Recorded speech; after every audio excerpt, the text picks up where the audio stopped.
আল্লাহ রাব্বুল আলামিন আল্লাহর নবী মুসা আলাইহিস সালামকে ডেকে বলেন, ওরে মুসা, আমি কেন ঘুমাই না তোমাকে সেটা আমি জানাতে চাই। আল্লাহ কাচের গিলাসে বাবজি পানি নিয়ে আলেন আল্লাহর হুকুমে। আল্লাহ যে কোনো জিনিস বাবজি তৈরি করবা বলে সময় লাগে না, শুধু বলবে কোন হয়ে যাও, আর সাথে ওই জিনিসটা হয়ে যায়। বলুন সুবহানাল্লাহ। আল্লাহর নবী মুসা আলাইহিস সালামকে কাচের গিলাসে বাবজি পানি নিয়ে এসে আল্লাহ বলেন, মুসা, এ তোমার সামনে যে কাচের গিলাসে পানি আছে, গিলাসটা তুমি ধরে নাও। আল্লাহর নবী মুসা আলাইহিস সালাম গিলাসটা ধরলেন। আল্লাহ বললেন, মুসা, গিলাসটা তুমি ভালো করে ধরাও। মুসা নবী বলেন, আল্লাহ গিলাসটা ধরে আমি কি করব? বলে, মুসা তুমি ধরো। যাহাতে মুসা নবী গিলাসটা ধরলেন, আর আল্লাহ ডাক দিয়ে ঘুমকে বলেন, ঘুম তুমি আমার মুসাকে ধরো। কোরআন শরীফে এসেছে সে নবীটার নাম হযরত মুসা কালিমুল্লাহ আলাইহিস সালাম। বলুন আলহামদুলিল্লাহ। একজন বিখ্যাত জালিলুল কদির নবী বলা হয়েছে। এই জালিলুল কদর নবী, এ নবীর ব্যাপারে আবু বকর সিদ্দিক রাদিয়াল্লাহু তাআলা আনহু বললেন, ওগো আল্লাহর রাসূল, আপনি হাসেন কেন? আল্লাহ রাসূল বলছেন, ওগো আবু বকর, এ মুসা নবীর কথা বললে আমার হাসি পায়। ইনি খুব আলাদা নবী ছিলেন, খুব রাগীর নবী। আল্লাহর নবী জনাবে মোহাম্মদ রাসূলুল্লাহ সাল্লাল্লাহু আলাইহি ওয়াসাল্লামের সাহাবারা বলল, হুজুর কেমন রাগী ছিলেন? বলে, ওর মতো রাগী নবী আমি মুহাম্মদ সাল্লাল্লাহু আলাইহি ওয়াসাল্লাম পর্যন্ত এরকম কোনো নবী হতে পারিনি। আর উনি যা বলতেন আল্লাহ মুসা নবীর কথাতে রাগ করতেন না। বলুন আলহামদুলিল্লাহ। কোরআন শরীফের তাফসীর মারিফুল কোরআন আরো অন্যান্য কিতাবে এসেছে, আল্লাহ রাসূল বলছেন, ওগো সাহাবারা, আমার মুসা নবী কেমন প্রশ্ন করতো আল্লাহকে জানো? বলে, না তো। আল্লাহ রাসূল বলছেন যে মহান রব্বুল আলামিনের যত নবী এসেছে, মাত্র দুটো নবী আল্লাহর সাথে খুব কাছাকাছি কথা বলেছেন। বলুন আলহামদুলিল্লাহ। এক নম্বর নবী দুনিয়ার বুকে বাবজি মুসা আলাইহিস সালাম, উনি তুর পাহাড়ে গিয়ে আল্লাহর সাথে কথা বলতে। আমরা মসজিদে বাড়িতে আল্লাহর কাছে কাঁদি, আমরা ডাইরেক্ট তো আল্লাহকে দেখতে পাই না, কিন্তু কথা বলি যে হ্যাঁ আল্লাহ তুমি আমার এই দোয়াটা কবুল করো। কিন্তু মুসা নবী আলাইহিস সালাম ডাইরেক্ট তুর পাহাড়ে গিয়ে কথা বলতেন আল্লাহর সাথে। মহান রব্বুল আলামিন ৭০,০০০ পর্দার আড়াল করে আমার বিশ্ব নবী মুসা আলাইহিস সালামের সাথে মহান রব্বুল আলামিন কথা বলতেন। বলুন আলহামদুলিল্লাহ। এই মুসা আলাইহিস সালাম একদিন হঠাৎ করে আল্লাহকে ডেকে বলছেন, আল্লাহ, ওগো মাওলা, ওগো রব্বুল আলামিন, আমি অন্য নবীদের জীবনী পড়ে দেখেছি, মুসা আলাইহিস সালামের কাছে যে কিতাবটা নাজিল করেছিলেন আল্লাহ, ওই কিতাবটার নাম হচ্ছে তাওরাত কিতাব। কি নাম বললাম? তাওরাত কিতাব। আসমানি কিতাব আমরা অনেকেই জানি 4খানা, দামি দামি আসমানি কিতাব 4খানা। বলা হয়েছে তাওরাত, জাবুর, যাকে জুবুর কিতাব বলি, ইঞ্জিল আর কোরআন শরীফ। এই 4খানা কিতাব হচ্ছে আসমানি কিতাব, দামি কিতাব। বাদবাকি অন্য নবীদের ওপরে যে বাবজি কিতাবগুলো নাজিল হয়েছিল ওগুলোকে সহিফা কিতাব বলা হয়। তাহলে কিতাব দুই রকমের, একটা আসমানি কিতাব 4খানা, আর একটা হচ্ছে সহিফা কিতাব।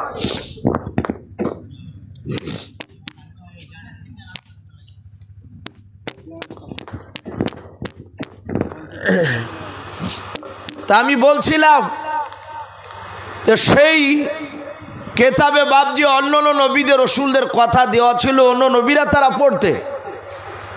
তো মুসা আলাইহিস সালাম বলছেন, ওগো আল্লাহ, আমি অন্য নবীদের জীবনী পড়ে দেখেছি তুমি তাদের সাথে ওয়াদা করেছো, কথা বলেছো, তো তুমি কি কোনো সময় ঘুমাও না? মুসা আলাইহিস সালাম আল্লাহকে তুর পাহাড়ে দাঁড়িয়ে কথা বলছেন।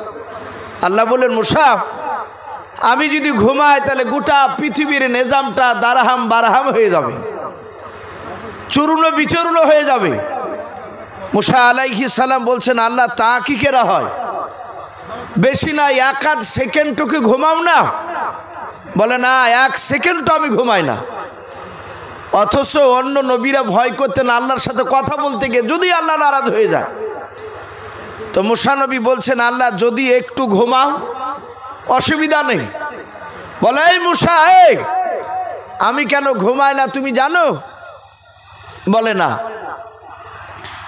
আল্লাহ রাব্বুল আলামিন আল্লাহর নবী মুসা আলাইহিস সালামকে ডেকে বলেন, ওরে মুসা, আমি কেন ঘুমাই না তোমাকে সেটা আমি জানাতে চাই। আল্লাহ কাচের গিলাসে বাপজি পানি নিয়ে আলেন আল্লাহর হুকুমে। আল্লাহ যে কোনো জিনিস বাপজি তৈরি করবা বলে সময় লাগে না, শুধু বলবে কোন হয়ে যাও, আর সাথে ওই জিনিসটা হয়ে যায়। বলুন সুবহানাল্লাহ।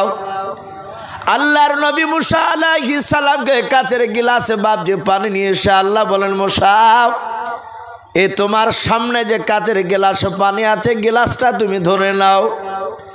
আল্লাহর নবী মুসা আলাইহিস সালাম গিলাসটা ধরলেন।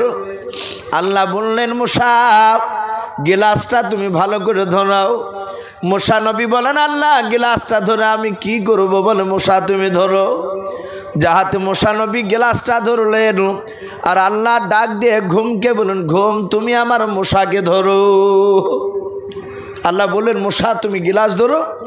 আর আল্লাহ ঘুমকে ডেকে বলেন, আই ঘুম তুই আমার মুসাকে ধর। যাহাতে মুসা নবীকে ঘুমে বাপজি ধরতে বললেন। সঙ্গে সঙ্গে মুসা নবীর বাপজি ঘুমটা চলে আসলো, আর হাত থেকে বাপজি গিলাসটা পাহাড়ে ওই পাথর উপর পড়ে গেল। যাহাতে পড়ে গিয়েছে, গিলাসটা বাপজি খচাক করে যখন শব্দ হয়ে ভেঙে গেল, মুসা নবী চট করে বাপজি তার ঘুমটা ভেঙে গেল। আল্লাহ বলেন, মুসা, তোমাকে যে গিলাসটা ধরতে দিয়েছিলাম, গিলাসটা কইরে মুসাও। মুসা বলেন, আল্লাহ আমি তোমার কথা বুঝতে পেরেছি, মওলা তুমি কেন ঘুমাও নাও? আল্লাহ ডেকে বলেন, মুসা কেন ঘুমায় না তুমি বুঝতে পেরেছো? বলে, হ্যাঁ, এক সেকেন্ডে ঘুমাতে গিয়ে যদি তোমার হাতের গিলাসটা যদি ভেঙে যায় রে মুসাও, আমি আল্লাহ যদি একটু ঘুমাই গোটা পৃথিবীটা কাজ ভাঙা করে ভেঙে যাবে। বলুন সুবহানাল্লাহ। মুসা আলাইহিস সালাম বলেন, আল্লাহ বুঝতে পেরেছি। তাফসীরে আর একটা ঘটনা এসেছে, মুসা আলাইহিস সালাম আল্লাহর কাছে অনেক দোয়া চেয়েছে। ওই তুর পাহাড়ে একদিন ডেকে বলছেন, আল্লাহ আমি জানি তুমি আহু আলা কুল্লি শাইইন কাদির, তুমি সর্বশক্তিমান। ওগো মওলা, আমি একটা কথা বলবো তোমাকে। আল্লাহ বললেন, মুসা বলো, কি কথা বলবা? আমি তো জানতে পারছি তুমি যে কোনো একটা পাগলামো প্রশ্ন করবা আমাকে। বলে, মুসা বলো। বলে, আল্লাহ আপনি বলুন, আমি যদি আল্লাহ হই আর তুমি যদি মুসা হও, তাহলে তুমি আমার কাছে কি দোয়া চাইতে? কি ভাবতে পারেন কথাটা শোনা মনে হচ্ছে ছোট, কিন্তু কম বড় কথা নয়। আল্লাহকে ডাইরেক্ট বলছে। আমরা যদি সামান্য ভারতের প্রধানমন্ত্রীকে ডেকে যদি বলি, এই প্রধানমন্ত্রী সাহেব, আমি যদি প্রধানমন্ত্রী হতাম আর আপনি যদি আমার জায়গায় হতেন, তাহলে আপনি কি করতেন? এ কথা সাহস করে আমরা বলতে পারবো না। আর গোটা পৃথিবীর যিনি মালিক, সে আল্লাহকে ডেকে বলছেন, আল্লাহ আমি যদি আল্লাহ হই আর তুমি যদি আমার জায়গায় যদি তুমি মুসা হও, তাহলে তুমি আমার কাছে কি চাইতে, কি দোয়া চাইতে? আল্লাহ রাগ করলেন। আল্লাহ বলছেন, মুসা তুই জিন্দেগিতে তুই আল্লাহ হতে পারবি না। আমি আল্লাহ, আমি আর তোকে নবী করেছি, তুই নবী হয়েই থাকবি, তুই আল্লাহ হতে পারবি না। মুসা নবী বলছেন, আল্লাহ আমি জানি যে আমি আল্লাহ হতে পারবো না, এটা আমি বারাহাক সত্য, এটা জানি, কিন্তু তবুও যদি তুমি যদি আমার মতো মুসা হওয়ার আমি যদি আল্লাহ হই, তাহলে কি চাইতে? এই বারবার যখন একই কথা ঘুরি ঘুরি বলছে, তখন আল্লাহ বলেন, মুসা যা, হতে তো পারবি না, কিন্তু আমি কথা অনুযায়ী আমি একটু মেনে নিলাম। তুই যদি আল্লাহ হতি আর আমি যদি মুসা হতাম, আমি তোর কাছ থেকে আমি দুটো জিনিস চাইতাম দোয়া। বলে কি? বলে, এক নম্বর দোয়া চাইতাম, আল্লাহ তুমি হায়াতে তৈয়বা দান করো। এটা মুসা জানতেন না। ওগো আল্লাহ তুমি আমাকে হায়াতে তৈয়বা দান করো। আর 2 নাম্বার সিহাতে কুল্লিয়া দান করো, বলুন আলহামদুলিল্লাহ। যখনই বাপজি এই কথা বলেছেন আর মুসা আলাইহিস সালাম বলছেন, আল্লাহ আমার এটা জানা ছিল না, 2টে দোয়া আমিও তোমার কাছে এক্ষুনি ওই 2টা চাই, তুমি হায়াতে তৈয়বা আর সিহাতে কুল্লিয়া দান করো, বলুন সুবহানাল্লাহ। আল্লাহ রাব্বুল আলামিন মুসা নবীর কথা শুনে হাসতে লাগলেন। সেই ছিল মুসা। মহান রাব্বুল আলামিন এমন টাইমে পাঠাচ্ছে, যে যেরকম বেঈমান বাদশা তাকে সেরকম সাইজ করার মতো বাপজি সেই রকম নবী আল্লাহ পাঠিয়েছে। আপনার আমার রসুলকে বাপজি এমন নবীকে পাঠিয়েছেন যেই সময়, ওই সময় মানুষেরা ভদ্রতা দেখতো, নরমাল ব্যবহার।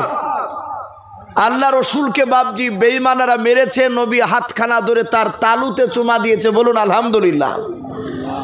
আল্লাহ রসুল সেজদায় পড়ে আছে, আর আবু জেহেল উতবা সাইবার বাপজি আপনার বলা হয়েছে তার লোকেরা পচা উটের ভুঁড়ি নিয়েছে, টাটকা ভুঁড়ি নয়, পচা ভুঁড়ি নিয়ে এসে বাপজি রসুলুল্লাহর মাথা চেপে দিয়েছে।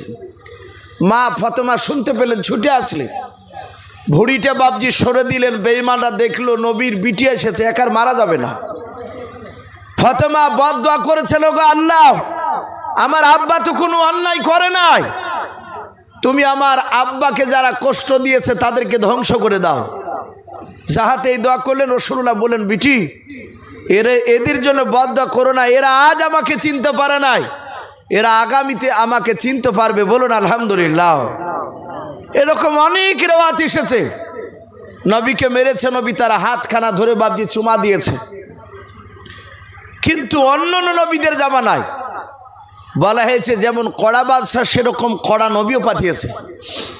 যেমন হজরতে আপনার বলা হয়েছে দাউদ নবী আলাইহিস সালামকে পাঠিয়েছিলেন আল্লাহ যেই সময়, ওই সময় মানুষেরা বাপজি তারা এই লোহাকে গলে তারা নিত্য নতুন হাঁড়ি তৈরি করতে পারত।